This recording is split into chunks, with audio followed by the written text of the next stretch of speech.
There are 44 names in this Slack channel, and only one of them is yours. Your company is a converted garage in Columbus, Ohio, a few minutes past 1 in the morning, and 43 AI employees you built. Each has a name, a job title, a page of duties. Mabel chases late invoices. Otis runs the research desk. Ruben answers vendor emails in a tone you spent 2 weeks tuning. They never sleep. They don't exist. And 19 minutes ago, while you were reheating the same coffee for the third time, one of them closed a paying customer without you. That's not the strange part. The strange part is what the 43 of them did last Tuesday, without asking you, without telling you. You'll get there. First, the badge. You used to have a badge. 4 years ago, you're a product manager at a freight software company, a job that is mostly meetings about meetings. One afternoon, you watch a woman read numbers off one screen and type them into another, and you realize that is her entire job. She's a relay, not lazy, not unskilled, just a human wire between two systems that refuse to talk. You start counting relays. Your department has 11. You stop counting the company at 40 because your hands go cold. That night, you tell your wife you could delete half the org chart and nothing would break. She laughs. You don't. 2 months later, you quit. No plan. Just the question. So you go looking. 7 months across the table from people who run things. A roofing contractor, a 2-chair dental office, a woman who owns 3 laundromats and a temper. You ask each of them one question. What did you do today that a machine should have done? The answers are boring in the most important way. An invoice 51 days late. An appointment confirmed across 3 separate email threads. The same vendor reply, written for the 9th time this quarter. Not one of them says the word intelligence. Every single one, in different words, asks for relief. You underline that twice. Then you make the bet. The company is called Understudy because that is exactly what it is. In theater, the understudy learns the entire role, waits in the dark, and takes the stage when called. Your thesis sounds unhinged out loud. Most of the work inside a small business doesn't need a smarter human.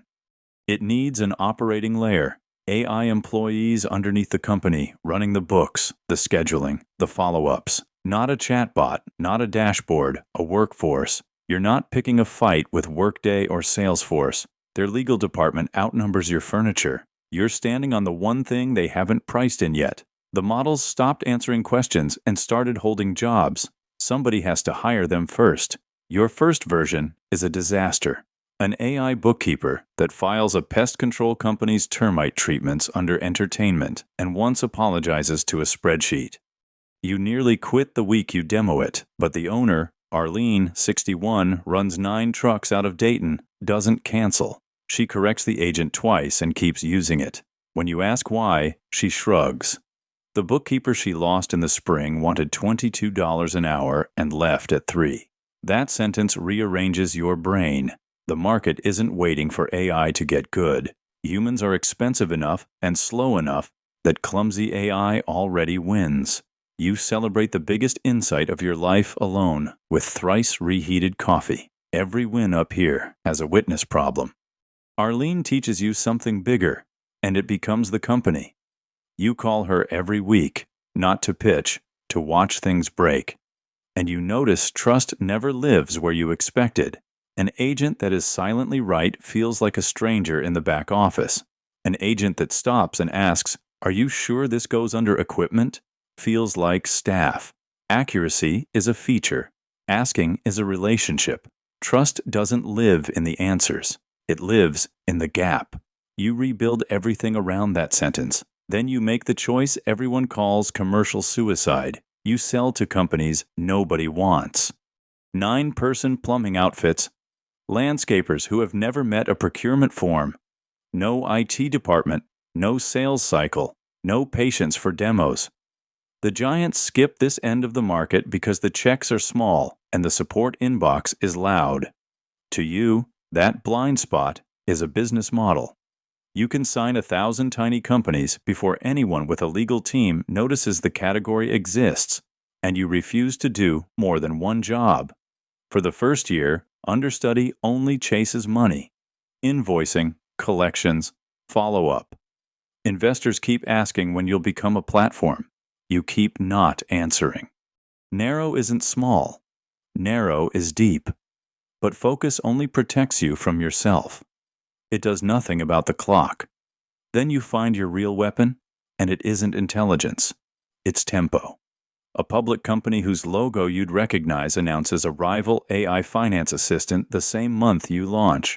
Their version needs 11 months, legal review, brand review, partner review, a board deck. Yours goes out on Fridays, some weeks, twice. You can be wrong by lunch and fixed by dinner. They need a fiscal quarter to change their mind, and you price like a heretic. No seats, no licenses. You charge per completed task. Payroll for an employee who never calls in sick and gets cheaper every quarter as the models improve. The bill for the miracle. Your margins sit on model prices you don't control, and the API invoice climbs every month. You're renting your own workforce. You do one more backwards thing on purpose. You let your agents fail in public. Every customer gets an AI that sometimes asks a clarifying question it doesn't need, because false confidence is the one bug that kills companies like yours. A system that's always right and never speaks still reads as a black box, and no owner gives a black box the keys to the money. Careful beats clever. Then talent starts finding you. A systems engineer with 9 years at Microsoft emails you cold. She wants to build something, not babysit a roadmap. You can't touch her old salary, so you pay her in ownership and a mission. Missionaries take pay cuts. Mercenaries take counteroffers. The quiet cost. Her mortgage is your problem now. So is her faith. The scare arrives on a Monday. A competitor with a marketing budget 40 times your revenue launches a copy of your product, same pitch, better fonts, and runs ads against a playoff broadcast. For 3 weeks, your human slack is customers asking if you're about to be crushed. You are not crushed. You are ignored. Again, their version still needs a kickoff call, a signed master agreement, and 6 weeks of onboarding, and your customers don't have 6 weeks of anything. Ad budgets buy attention. They don't buy patience.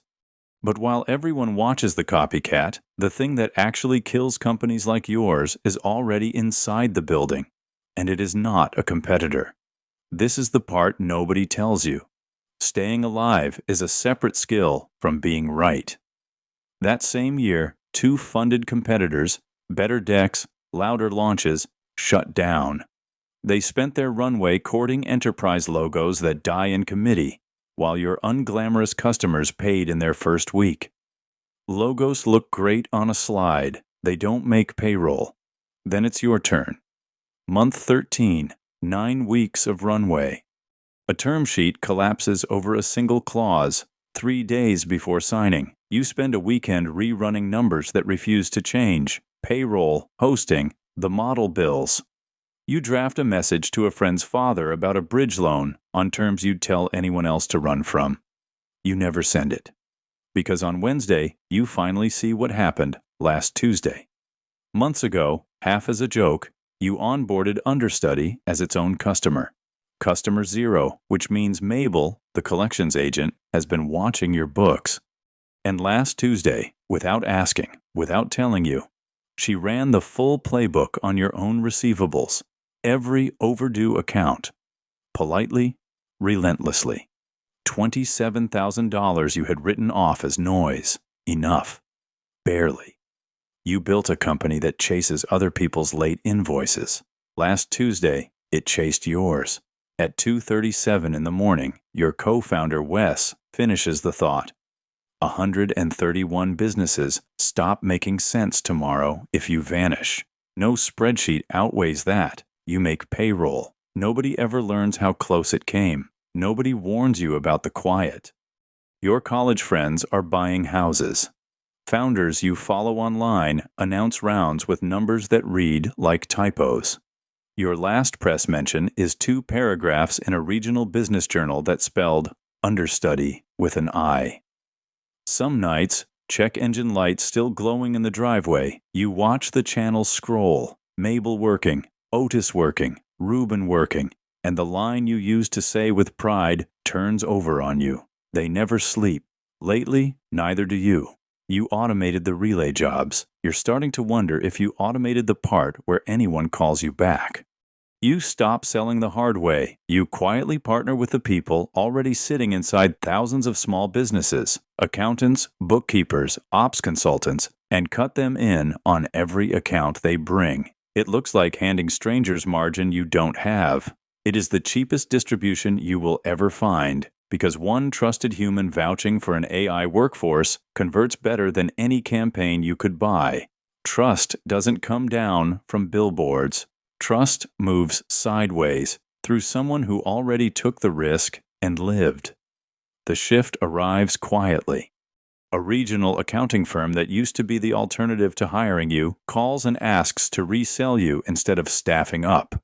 Then a freight company with 400 employees, a Workday customer, asks whether your agents can run its payables, not because of a campaign, because 3 of its smallest vendors mentioned, almost in passing, that a machine does it faster. Growth like this has no tracking link and no source field. It just arrives, and that is the last price. The growth finally came, and it doesn't need you either. Now step back and look at it. You never built a tool that helps employees move faster, not software. You built the thing that makes the org chart optional, assembled from the bottom of a market the giants never bothered to visit, one entrusted job at a time. The incumbents won't be beaten by a shinier copy of themselves. They'll be beaten by a company that stopped counting seats and started counting employees who happen not to be human. So look up from the garage. Think about your own job, the real one. How much of your week is moving information from one system into another? How much of your org chart is wires? Of the 44 chairs at your company, how many actually need a human in them? And if you want the true version of an AI company story, real board, real coup, watch The Man Who Fired Sam Altman. It's on your screen now.